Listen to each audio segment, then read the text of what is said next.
हरि कृष्ण कहते हैं, ताकतवर समस्याएं नहीं, मनुष्य कमजोर होता है। परेशानियां कभी इतनी शक्तिशाली नहीं होती जितना तुम उनसे डरकर उन्हें मान बैठते हो। कुहासा कितना भी घना हो, क्या कभी सुना है कि अंधेरे ने सुबह नहीं होने दी? स्मरण रखो, सफलता कोई भी हो, कोई भी सफलता स्थायी नहीं होती और कोई भी असफलता अंतिम नहीं होती। सक्सेस मिलने के बाद भी कभी भी काम करना और मेहनत करना बंद नहीं करना चाहिए, और अनसक्सेस होने के बाद भी एफर्ट्स डालना और होप करना कभी मत छोड़ो। अपनी प्रॉब्लम्स को कुछ इस तरह से टक्कर दो कि जीतो तो भी इतिहास रचो और हारो तो भी इतिहास रचो। हैप्पीनेस, खुशी एक तितली की तरह होती है। बटरफ्लाई पकड़ने दौड़ोगे तो वह तुमसे दूर भागेगी, और शांत होकर महसूस करोगे, एक जगह बैठ जाओगे तो वह तुम्हारे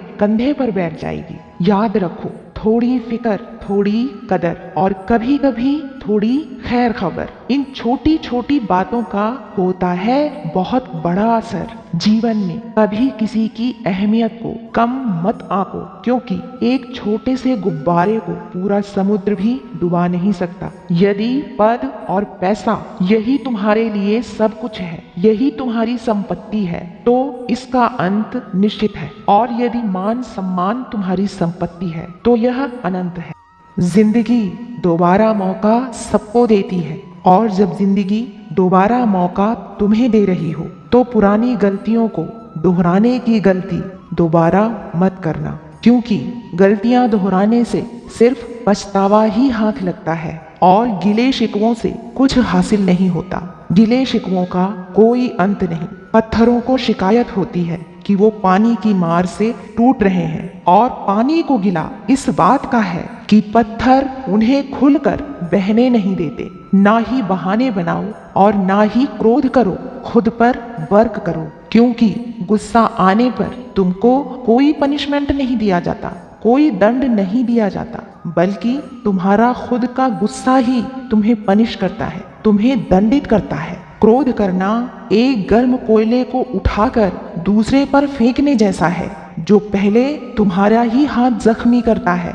दूसरों को जलाने से पहले वो तुम्हारा खुद का हाथ जला देता है। ये दुनिया है, यहाँ पहले हर अच्छी बात का मजाक उड़ाया जाता है, फिर विरोध किया जाता है, और आखिर में जाकर उसे स्वीकार कर लिया जाता है। इसलिए दूसरों की परवाह किए बिना जो काम तुम्हें सही लगता है उस काम को करते रहो, क्योंकि बड़ी बड़ी बातें करने वाले तो सिर्फ बातें करते रह जाते हैं, और हल्का सा मुस्कुराकर अपना काम करने वाले बहुत कुछ कह जाते हैं। कहते हैं ना, मरने के बाद जब ईश्वर के दरबार में पहुंचोगे तो ईश्वर तुमसे यह नहीं पूछेगा कि तुमने कितने पाप किए, बल्कि तुमसे ये पूछेगा कि जीवन तुम्हारे सामने था, तुम उसे बेहतर तरीके से क्यों नहीं जी सकते, क्यों नहीं जी पाए।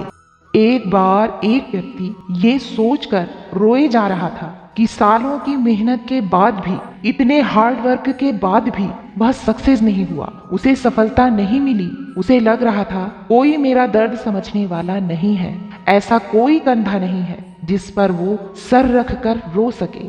ऐसे जीवन से तो मर जाना ही बेहतर है। और ये सोचकर वो मरने के लिए एक पहाड़ी की ओर जाने लगा। वह पहाड़ से कूदने ही वाला था कि एक संत ने उसे रोक लिया और बोले, मरने के इरादे से आए हो, ठीक है, एक बार मेरे साथ चलो, फिर जैसी तुम्हारी मर्जी हो वैसा कर लेना। संत उसे अपने साथ एक मंदिर ले गए और भगवान की मूर्ति की ओर इशारा करके बोले, देखो, एक मूर्ति ऊपर रखी है और उस मूर्ति के नीचे एक पत्थर रखा है। मूर्ति का पत्थर और नीचे रखा पत्थर का एक ही गुण धर्म है, दोनों एक ही गुण धर्म के हैं, लेकिन यहाँ पूजा सिर्फ मूर्ति की ही हो रही है, क्योंकि मूर्ति पर हजारों बार छेनी हथौड़े चले हैं, फिर भी ये नहीं टूटी। यदि यह टूट जाती तो आज यह पूजनीय नहीं होती। इसे पत्थर समझकर फेंक दिया जाता। जिंदगी में बस एक ही बात याद रखो, कभी टूटना मत बेटा।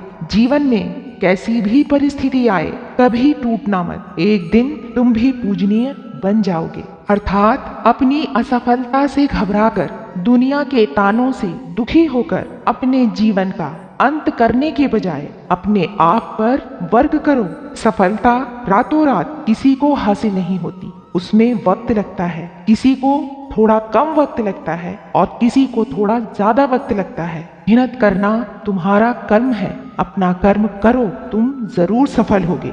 राधे राधे दोस्तों, स्वस्थ रहिए, खुश रहिए।